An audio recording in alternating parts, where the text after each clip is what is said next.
So when I came to Spain, I was just like pretty much every other American and realized that there are some huge cultural differences between the United States and Europe. Now, I know Europe is just a blanket statement. Every country within Europe has its own cultural differences. But me, like most Americans, didn't realize the huge differences between the USA and Europe. So that's what we're going to look at here today. We're looking at a little video called USA versus Europe Guide to Cultural Differences by a little channel called Honest Guide. It's not really so little. There's like 1.8 million subscribers over on that channel, but I'll leave a link in the description so you can head on over there and be 1,801,000 subscribers. This is going to be a pretty good video, I can already tell. Before we get going here, if you like this content, please like the video. That really helps a lot. Let's see what we can see. Hey there, we are guides from Prague, Czech Republic, and this is one of our favorite pubs. But somebody just recently left a nasty review complaining about the fact that the waiter simply asked them, "You want a beer?" The waiter brought the beer, and then once the person was finished, they brought another beer. And this guy was complaining about it. What is he talking about? That's the best thing. Once you're finished with your beer, they bring another one. So for me, from the perspective of a Czech European, that's a good sign. For an American, that may be kind of weird or rude. So today we want to talk about... That's interesting. Is that weird or rude? I'm trying to think if that happened, if that would happen here in Spain, where someone just brings you another drink without you asking. No, Spain, at least in my experience, they're more chill. Like they probably, I would say it's a 9 out of 10 chance that they're not even going to check up on you because they just don't do that. You have to get their attention. So I don't think they would just bring another drink, but I can totally see an American being upset about it, think it's rude. They're trying to, get you to spend more money when you didn't ask. I could totally see that. But he thinks it's normal as a Czech citizen. I think he said it was. Interesting. Cultural differences between our country, our city, and United States of America. Okay. First of all, you may be surprised what the beer looks like. Well, we have a video dedicated only to that. And second, when I walked in, I didn't look at a beer menu or something that may be quite common in the United States where you have different beers on tap. Most pubs and restaurants in Czech Republic will have one brewery on tap in the pub. So that's why you can walk in and just say, "I'll have one." So I kind of like that. You walk into a pub and you don't have a million choices, you just say one.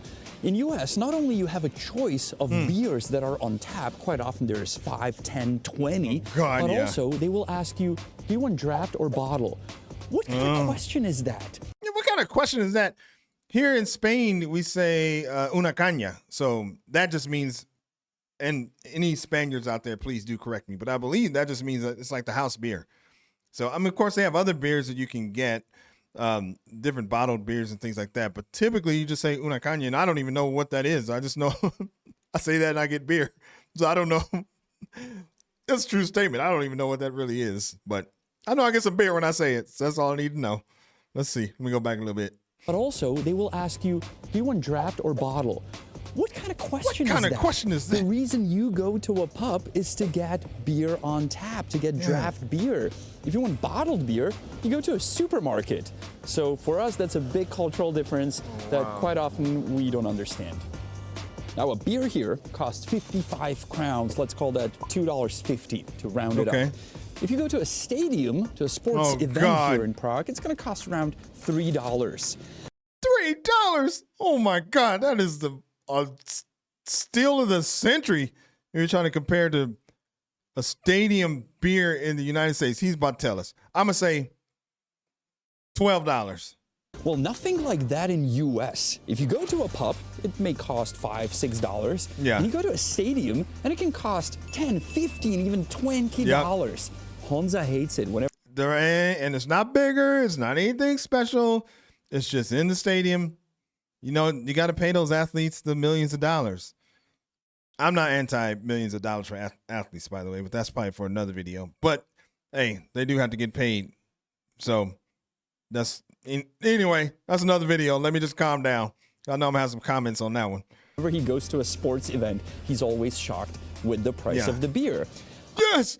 Dodgers, let's go Dodgers.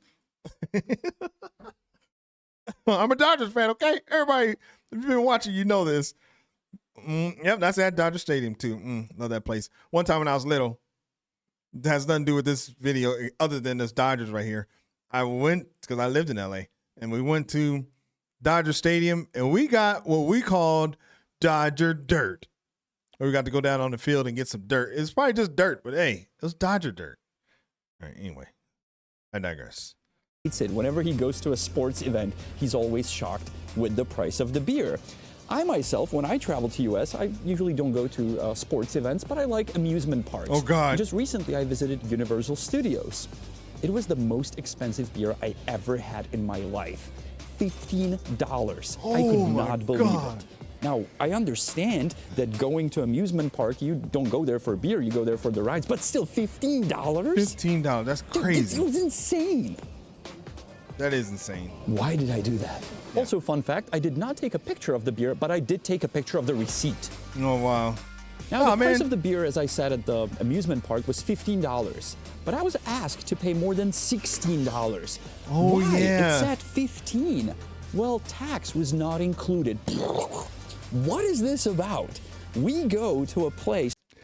I will say that, like, just looking at that, I've been out of the United States long enough that when I saw that, I couldn't understand why he was paying more. But then I looked and saw the $1.43 was for tax. I'm like, oh, yeah, that's right. They tax you on freaking everything over there. And you automatically charge you. Well, they don't charge you, but you get some pretty strong pressure to give a 15, 20, 25% tip whenever you eat out somewhere. So he got lucky because he only got away with the tax. I've been here in Spain long enough I'm going to be mad when I go back to the U.S. and I have to pay a huge tip in tax. Oh. And I'm not only talking restaurants, but any store shop, and the price tag is the final price you pay. It says 55 here, it's gonna cost 55. That's right. They include the tax. Why don't you do that in US? God. It's just sad. And bizarre. I mean, imagine me, I'm 11 years old, I have my first dollar ever, and I walk into a dollar store looking forward to buy something. That sure is a small 11-year-old. He's cute. I wonder if that's really him. It probably is. Hold on, I'm gonna go back a little bit. My first dollar ever, and I walk into a dollar store looking forward to buy something for $1. I pick up the item, go to the register, $1.50. What? It's a dollar store. Everything costs $1, not dollar store plus tax. Oh my God. Now let's switch from drinks to food. Okay. In any place, you can get some food, right? Mostly you pick something from the menu, and no further questions will be asked. That looks good. Oh my God. I love some food, man. But it's not like I eat like crazy, but I just love food. That looks good. That looks like a pancake that I haven't seen here in Spain. With some sausage. Oh, that's American. That's good. This one's just horrible for you. Anyway. Well, in US, quite often they will ask you, no further questions will be asked. Well, in US, quite often they will ask you how you want it customized. Do you want bacon? Do you want that cheese? Do you want this cheese? Do you want this? Wait, hold on. I want to hear that again. I was too busy looking at the food. Hold on. In any place, you can get some food, right? Mostly you pick something from the menu, and no further questions will be asked. Well, in US, quite often they will ask you how you want it customized. Do you want bacon? Do you want that cheese? Do you want this cheese? Do you want this or that and that? It gets quite confusing for us.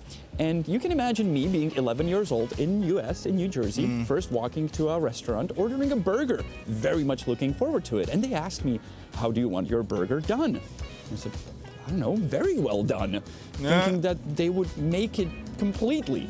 Yeah, you can imagine what happened. They brought this black piece of meat that was unedible. And all my friends had a laugh about it. Here in Spain, you just walk in and, I mean, if you ask for a menu, you're basically a tourist. So you just walk in and say what you want, whatever that is, and they'll tell you whether or not they have it or what you can get. So, which I think is pretty cool. Like when I go back to the U.S., oh my God, I'm gonna have to look at a menu, and they get you on the menu too, because for breakfast, let's say they'll have one meal that's like pancakes and eggs. They'll have another meal that's like eggs and bacon. Then they have one that's like bacon and fruit, but they won't have something that's like bacon, eggs, fruit, and pancakes. So they get you, because if you want something that has all four of those, you have to get like the bacon, eggs, and bacon, and then add fruit on the side. So you end up paying more money. It's a scam. They really get you over there.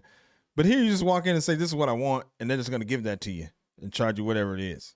Now, to be fair, if you go to a restaurant in Prague nowadays and you will have a burger, they will ask you how you want it done. But once again, the fact that you can customize anything at a restaurant Waffle House is very uncommon for us here. So if you come to a pub or a restaurant in Czech Republic, don't expect that you can customize every single item on the menu. That's why there's a menu with things that you pick from. Waffle House is like,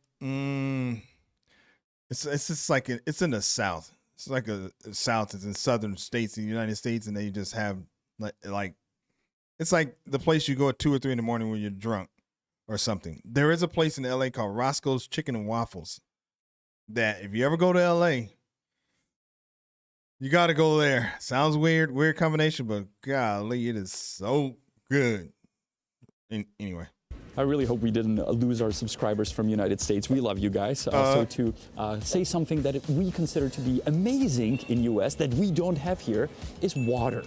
Free water at a restaurant, at a bar, anywhere. You sit down at a table, and in US, you get a glass of water.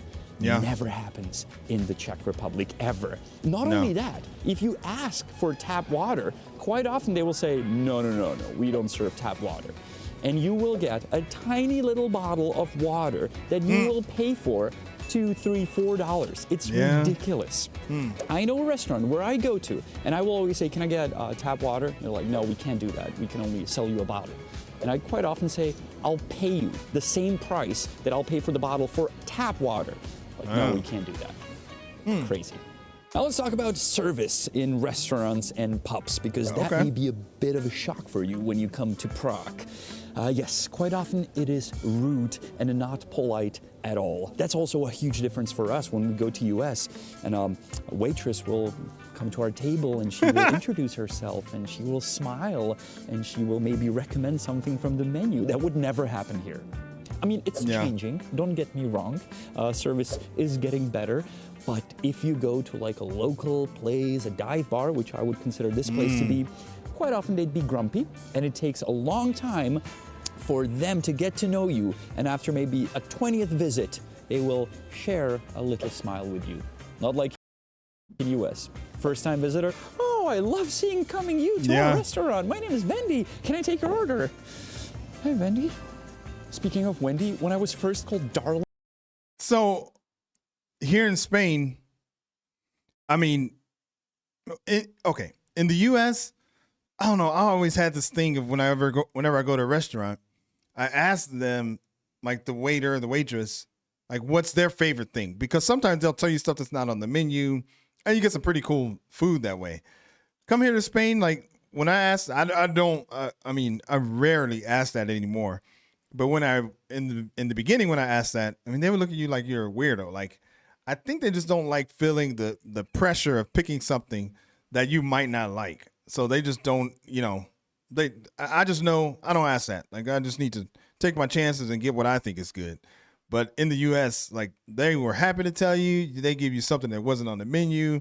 So I would ask, what's your favorite thing? Look at this, what he's talking about. Darling. Oh God.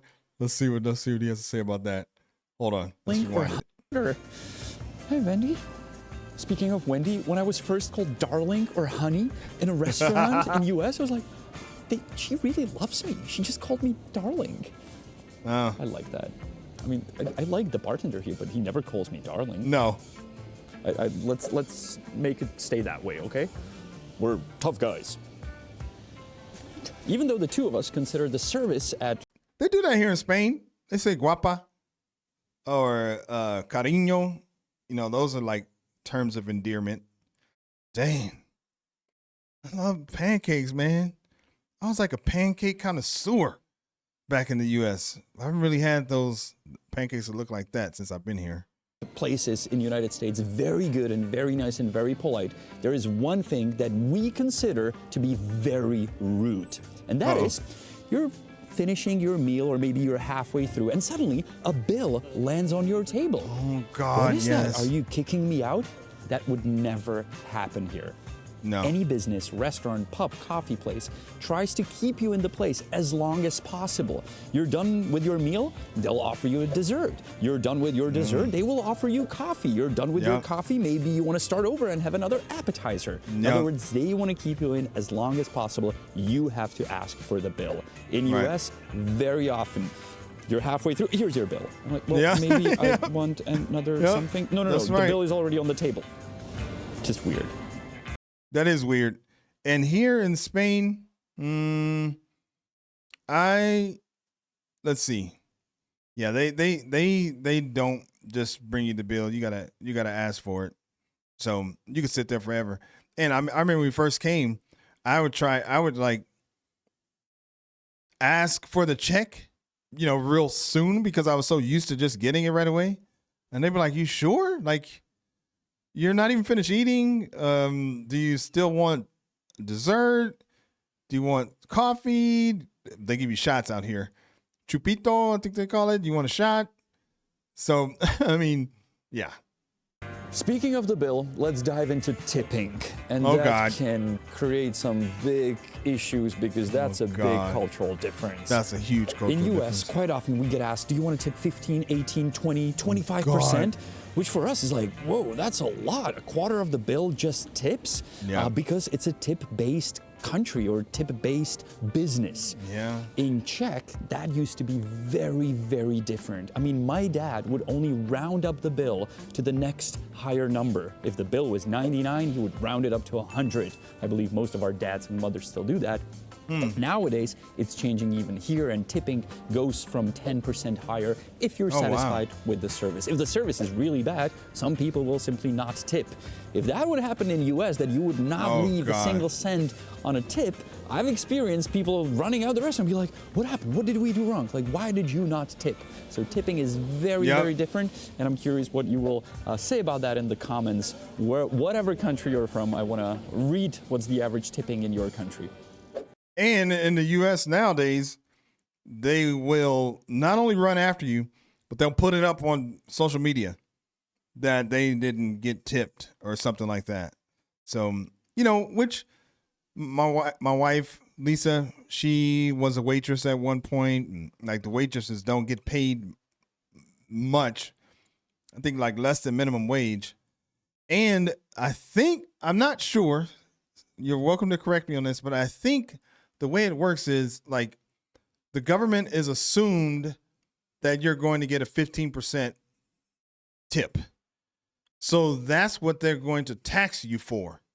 So really, you only get to keep what is above that 15%. So it's like, if you work in the tip industry like that, you're going to get taxed 15% of, I think it's something like that from what I remember. So, it makes it kind of hard over there. Now, this cultural difference is not only huge, but I consider it to be evil. And that is packaging and garbage in general. I'm not talking about if you go to a place where it's a takeout or you go to a fast food. Yes, they put it in a paper bag, either if you're in US or here. But I'm talking about if you go to a restaurant and they create so much garbage, so much waste, even though you're at a restaurant. Quick example. Mostly if you get a drink at a bar in the US, they put a napkin under it. So it soaks the moist that's running under it. Well, that's for one use only. Afterwards, they will throw away the napkin. How about they use coasters? because you can reuse the coaster. And that's just one very simple example. Another one is if you order a ketchup at this place, they will bring it either a bottle, some places in US do that too, or they put it in a ceramic cup that they clean afterwards. Not that they grab 20 ketchups and throw them next to your burger. Or even in McDonald's in Czech Republic, you pay for every single tiny packaging of any sauce, any ketchup. So you think about if you want one or two. In US, yeah, can I get some ketchup? Here you go, here's 1,000,000 ketchups in tiny little bags. Yeah. No, don't do that. I mean, you guys are going all Michael Bay packaging, like, hey, yeah, that's a plastic bag, let's put it in a paper bag, and let's put more packaging and pack it up. You want it to go? Yeah, let's pack it up more. That's interesting. Meanwhile, in Europe, yeah, let's get rid of plastic straws. They really destroy the universe. There's going to be one hell of a discussion under this video. I absolutely love you guys from US, and I love going to US, just so you know. We both do. Please don't cancel my ESTA. Now let's drop the beer for a minute. Yeah. I've never thought about that, but he's right. I mean, and if they put all those empty packets on your, not empty packets, but all those packets of ketchup, I would imagine they just throw them away because you don't know what was done to them, even though they haven't been opened. I don't know, but it's probably just a waste. But, in the U.S., hey, bigger's better, baby. If they think that, they give you bigger portions, bigger this, bigger that, because they're the best. And they give you the most of everything. And let's talk about coffee and coffee culture differences between USA and Europe. Triggered already? Oh, no. Well, you get triggered more. Okay. Yes, in Europe, we do not consider this to be a cup of coffee. That's a gallon of coffee. If it's more than a gallon, it's not coffee. Yeah. This is a cup of coffee. Yes. By the way, shocker, they have a cup of coffee in this pub. It's served in a ceramic cup. It's this size. You have a plate under it. It makes that little noise when you put it down. I don't know. Even that's a little small for my taste. But he's right. The big old Starbucks thing is... We go to Starbucks here. There's only... I think there might be 2 in Granada. I don't know. Not... For sure there's one. But I always just get a... café con leche, just like coffee and milk. So I usually don't get all the fancy stuff. Every once in a while I feel the urge, but I usually just get that. Sometimes even get a spoon with it so you can mix your little espresso. Cute little spoon. This is how you drink it. Oh, Not God. a gallon. Doesn't fit in your car so you can drive and sip on your little coffee soup throughout the day. No. Big difference, big shocker for us when we go to places in US and they simply don't serve something like this. Right. Hold your horses. I know that coffee culture in US is changing depending on which state you live in, if you live in a city and so on. But still mostly people think this is coffee and you cannot get this. You can't get that, It's no. sad for us Europeans. Can I get a That's cup true. of coffee? You want venti grande, grande XL, grande XXXXL? Like the Italians drink it. Now this next cultural difference may sound weird, but I believe it should be addressed. And that is restrooms and toilet sizes in restaurants and pubs. And I'm not talking about the actual seat size, but I'm talking about you have a big pub and there's one toilet. There's like one restroom for the entire pub where there's like hundreds of people. And the stalls where you can like sit to do number 2 are very like see-through. Yeah. Like, there's no privacy. Like there's no door at the bottom. Like if somebody peeks, they can see you. Yeah, it's kind of strange. And girls talk about that a lot. Both our girls talk about it, how like it's kind of weird that people can really see you. So that's a big difference. If there's a big pub here, it has many restrooms, many toilets, and it can, do the business people need and accommodate many people at the same time. And of course, the ones we mentioned are not the only cultural differences. Well, I don't know. In Spain, I mean, we haven't been to many huge restaurants like that. But out here, there's not too many places that have like 6, 8, 10 different stalls or something like that. They might have like 2 at the most, but usually it's just 1. And they're pretty small. So that's interesting. Let's see what else. At the same time. And of course, the ones we mentioned are not the only cultural differences between our continents. There's many more. We can talk about different units. We can talk about different forms of transportation, how we move around cities and countries, how big are our cars and your cars, and many more topics. So let us know in the comments if you want us to cover more topics. And while you're there, please don't be mad at us. This was not made to insult you, only to give you perspectives on our culture habits and your cultural habits that we experience when we go over to your lovely continent that we love to visit. But sometimes we're just like, huh, that's weird. We're the Honest Dudes from Prague. That dude's name is Honza. My name is Janek. We go by The Honest Guide, our channel full of content. So if you're planning to come to Prague, Europe, check out our videos. We do scams, we show you beers, we show you restaurants, coffee places, and cultural differences. I'll see you next week, Sunday. All right, man, that was a great video. I think I knew most of those. It just happens when you're on this channel a lot. But there were some that I hadn't thought about, like the packaging. I hadn't thought about that. And really the coffee differences. I guess I just didn't really think that in restaurants out there, you know, that just coffee is different in general. So that was a great video. Hopefully you liked it. If you did, then go ahead and give the video a like. That really helps a lot.